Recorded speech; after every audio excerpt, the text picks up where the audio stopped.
আল্লাহ মুনাফিকদেরকে বেঈমানদেরকে তো বেশি নিয়ামত দেয়, তা আমরা করবো কেন? শুনেন, আল্লাহ পাক নিয়ামত তাদেরকে দেয়, কিন্তু এটা আল্লাহ পাক রব্বুল আলামিন তাদেরকে পরীক্ষা করার জন্য দেয়, দেখি বান্দার পরেও ভালো হয় কিনা।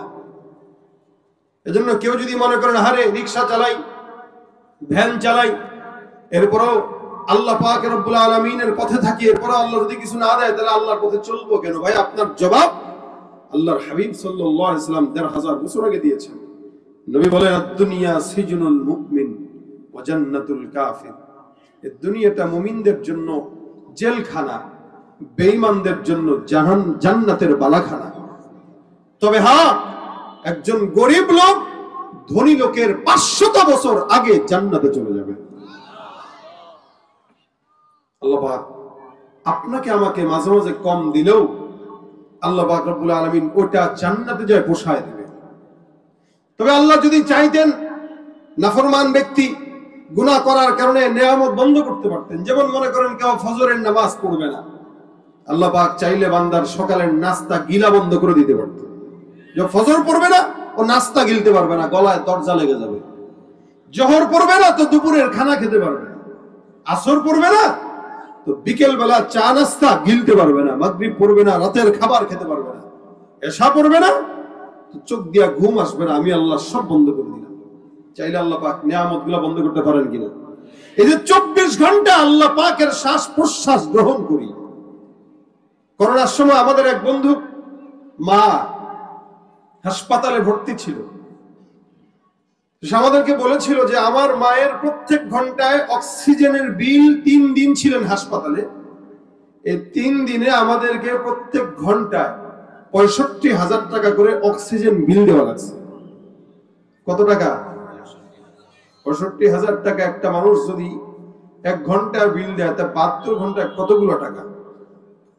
৭২ ঘন্টায় কতগুলো টাকা? তা একটা মানুষ ৩ দিন এই আল্লাহ পাকের দেয়া অক্সিজেন নিতে পারে না, কৃত্রিম অক্সিজেন দিয়ে তাকে বাঁচাইতে হয়, তাও ঘন্টায় ৬৫,০০০ টাকা বিল।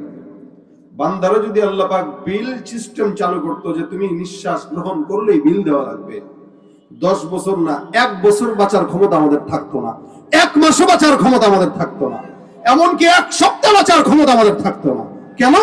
আমরা ১ সপ্তাহের মাথায় সমস্ত বাড়ি ভিটা বিক্রি করে ফকির হওয়া, পরে অবশেষে আল্লাহর কাছে বলতাম, আল্লাহ এই বাঁচাচ্ছে না বাঁচাই ভালো।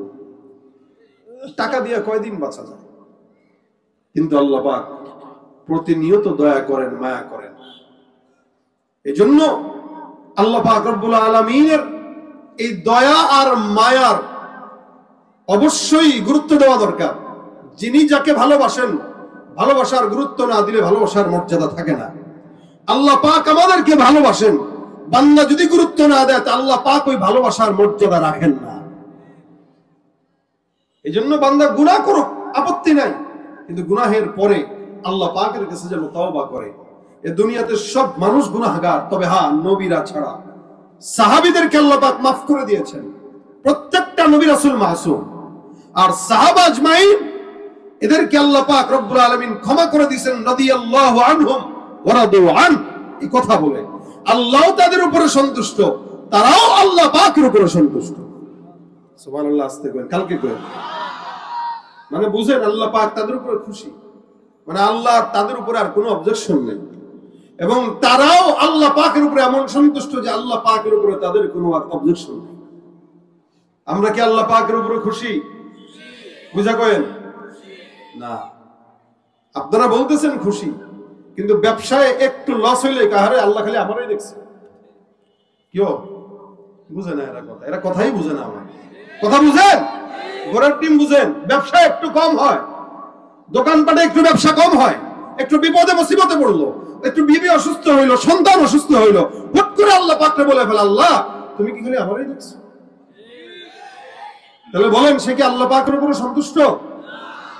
যদি সে সন্তুষ্ট হইতো, বলতো, আল্লাহ তুমি আমার উপরে যেমনে সন্তুষ্ট, আমিও সেমনে সন্তুষ্ট। এজন্য ভাইরা আমার, আল্লাহ পাক বলেন, রাদিয়াল্লাহু আনহুম ওয়া রাদু আন। তারাও খুশি, আমিও খুশি। সাহাবা আজমাইন হাজার বিপদে পড়লেও আল্লাহ পাকের উপরে সন্তুষ্ট ছিলেন। হযরত তালহা রাদিয়াল্লাহু তাআলা আনহু, ওনার একটা সন্তান ছিল, ছোট বাচ্চা।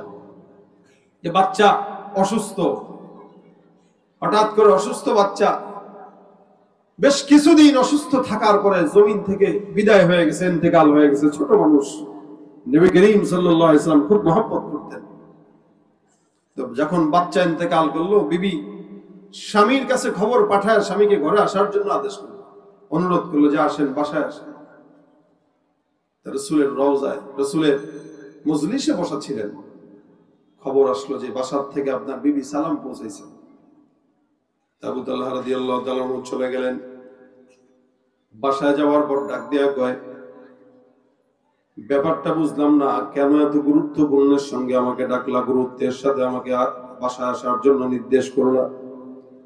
বাসায় প্রবেশ করার পর সঙ্গে সঙ্গেই খোঁজ নেয় সন্তানটা কেমন আছে। বিবি ডাক দিয়া বলে, আলহামদুলিল্লাহ, সন্তান নিয়ে টেনশন করবেন না, সন্তান এখন আলহামদুলিল্লাহ আল্লাহর রহমতে পরিপূর্ণ শান্ত। যে সন্তানটা জমিন থেকে একটু আগে বিদায় হয়ে গেল, এই সন্তানটার খবরাখবর জিজ্ঞাসা করার পর বাবার একটা পিতার কাছে মা বলতেছে, আমার সন্তানটা পরিপূর্ণ শান্ত, আর কোনো শান্তর বিষয় নেই। তার মানে এটা বুঝাইতে চাইলো যে আল্লাহ পাক রব্বুল আলামিন তো তাকে ডেকে নিয়ে গেছেন। আর আল্লাহর কাছে যে ব্যক্তি সাড়া দিয়া যায়, ওই ব্যক্তিটা জমিনের মধ্যে সবচাইতে বেশি শান্ত, কারণ ওই লোকটা আল্লাহর কাছে চলে গেল। এর চাইতে শান্ত আর কোনো বান্দা হতে পারে না। বিবিটা শান্ত বলে স্বামীকে বলতেছেন, টেনশন নিয়েন না, সন্তান আমার ঘরে ঘুমায় আছে, চির ঘুমায় আছে, আমার সন্তান এখন পরিপূর্ণ শান্ত, আপনি বিশ্রাম নেন।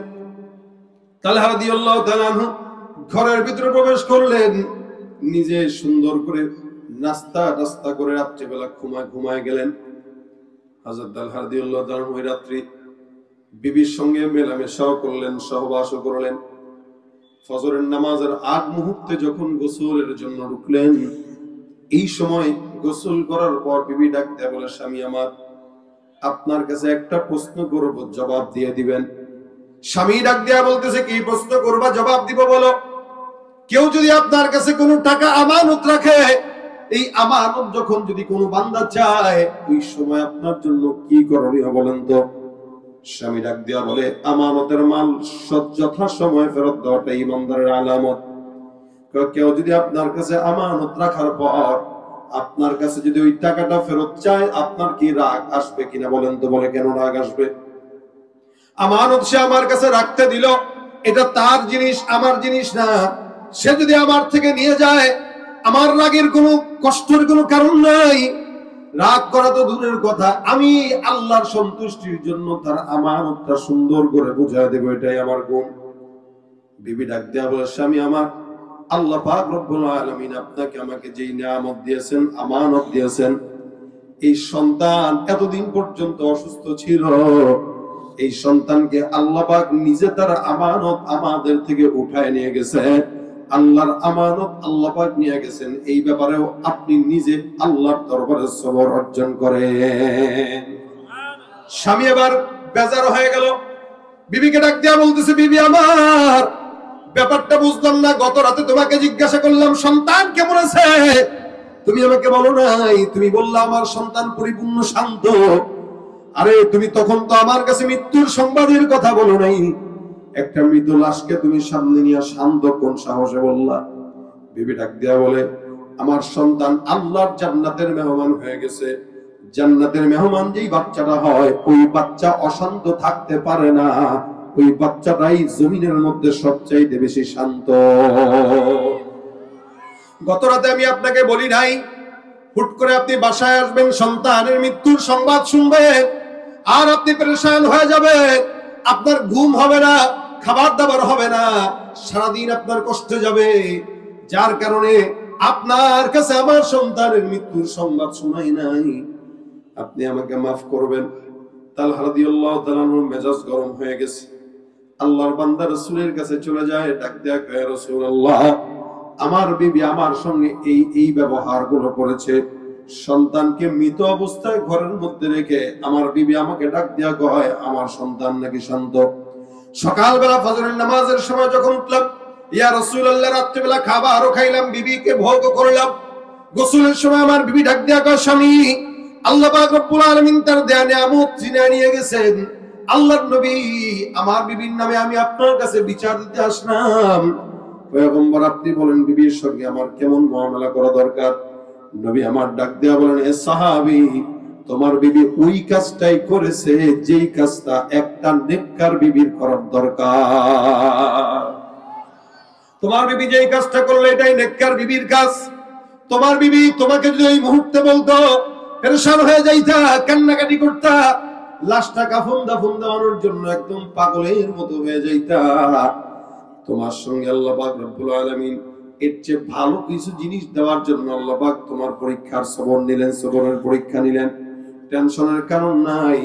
আজকে রাত্রিতে তোমার সঙ্গে তোমার বিবির যে মুআমালা হলো আর মেলামেশা হলো, এই মেলামেশার বরকতে যেই সম্পদ আল্লাহ পাক নিয়ে গেছেন, ওই সম্পদের তুলনায় 1000 কোটি বেশি দামি সন্তান আল্লাহ তোমাদেরকে দান করে দিবে। সাহাবী আর কোনো কথা নাই, বলে আলহামদুলিল্লাহ, আমার মাওলা আমার উপর যেমনে খুশি, আমি আমার আল্লাহর উপর তেমনি খুশি। আল্লাহ পাক আমার উপরে যেভাবে সন্তুষ্ট, আমি আমার মাওলার উপরে সেভাবে সন্তুষ্ট। এই জন্য আল্লাহ পাক রব্বুল আলামিন বলেন, রাদিয়াল্লাহু আনহুম ওয়া রাদু আন, তারাও আল্লাহর উপরে সন্তুষ্ট, আমার মাওলা তাদের উপরে সন্তুষ্ট। যারা সাহাবা আজমাইনদেরকে দেখতে পারে না, যারা সাহাবা আজমাইনদেরকে কথা বলে কটূক্তি করে, এদের ঈমানের মধ্যে এই ঝামেলা আছে, ঠিক কিনা? আমার আল্লাহ পাক রব্বুল আলামিন সাহাবীদেরকে maaf করে দেওয়ার ঘোষণা করলেন। নবী বললেন, খায়রু উম্মতি করনি সুম্মা আল্লাযীনা ইয়ালুনহুম সুম্মা আল্লাযীনা ইয়ালুনহুম, সবচেয়ে উত্তম জামানা আমি নবীর জামানা, এরপরের জামানা সাহাবা আজমাইনদের জামানা, এরপরে তাবেঈদের জামানাকে আল্লাহ পাক রব্বুল আলামিন উত্তম করেছেন। নবী বলেন, যারা আমাকে দেখলো অথবা আমাকে দেখেছে, আমার সাহাবীদেরকে দেখলো, আমার আল্লাহ ওই সমস্ত বান্দাদেরকে maaf করে জান্নাত দিয়ে দিবে। এই দুনিয়ার ভিতরে তারাই উত্তম। এরপরে যত বান্দা আসছে, তবে তাবেঈদের থেকে এখন পর্যন্ত জমিনের ভিতরে যত বান্দা আসছে, সবগুলো বান্দার গুনাহ কম বেশি আছে। এ মুসলমান, তবে আল্লাহ পাক রব্বুল আলামিনের কথা অনুযায়ী আমরা যেটা বুঝি, আমার আল্লাহ পাক ডাক দেয়া কয়, এই জামানা যত অতীতে মানুষ তত আল্লাহর জান্নাতের নিকটে, জামানা যত সামনে আগাবে মানুষ তত আল্লাহর জাহান্নামের দিকে আগাবে। এই জামানা বলেন তো, আজ থেকে 50 বছর আগের জামানা এখনের জামানা কি এক? ফিতনা এখন বাড়ছে না কমছে? এক সময় 50 বছর আগে আমার বাবারা যেই কল্পনা যেটা করো নাই, যে ফিতনার কল্পনা করো নাই, ওই ফিতনা এখন আমাদের 5 বছরের সন্তানরা পকেটে নিয়ে ঘুরে। এ মুসলমান নবীর উম্মত, এত ফিতনা জমিনের মধ্যে বাড়ছে। আজ থেকে 100 বছর আগে যেই সন্তানটা জন্মগ্রহণ করলো, আজকের সন্তান থেকে 100 বছর হলো আল্লাহর নবীর নিকটে। আমার আল্লাহ ডাক দিয়া বলেন, ওয়াস-সাবিকুনাস সাবিকুন উলাইকাল মুকাররাবুন ফি জান্নাতিন নাঈম সুল্লাতুম মিনাল আউওয়ালিন ওয়া কালিলুম মিনাল আখিরিন। আল্লাহ পাক রব্বুল আলামিন বলেন, জামানা যত অতীতে মানুষ তত আল্লাহর জান্নাতের নিকটে, জামানা যত আল্লাহর নবীর নিকটে মানুষ তত জান্নাতের নিকটে, জামানা যত নবীর থেকে পিছনে মানুষ তত জাহান্নামের নিকটে। এ মুসলমান, আজ থেকে 100 বছর 200 বছর 300 বছর আগে যেই আল্লাহওয়ালারা জন্মগ্রহণ করলো, আমাদের চেয়ে অনেক বেশি আগে তারা আল্লাহর জান্নাতে ঢুকে যাবে।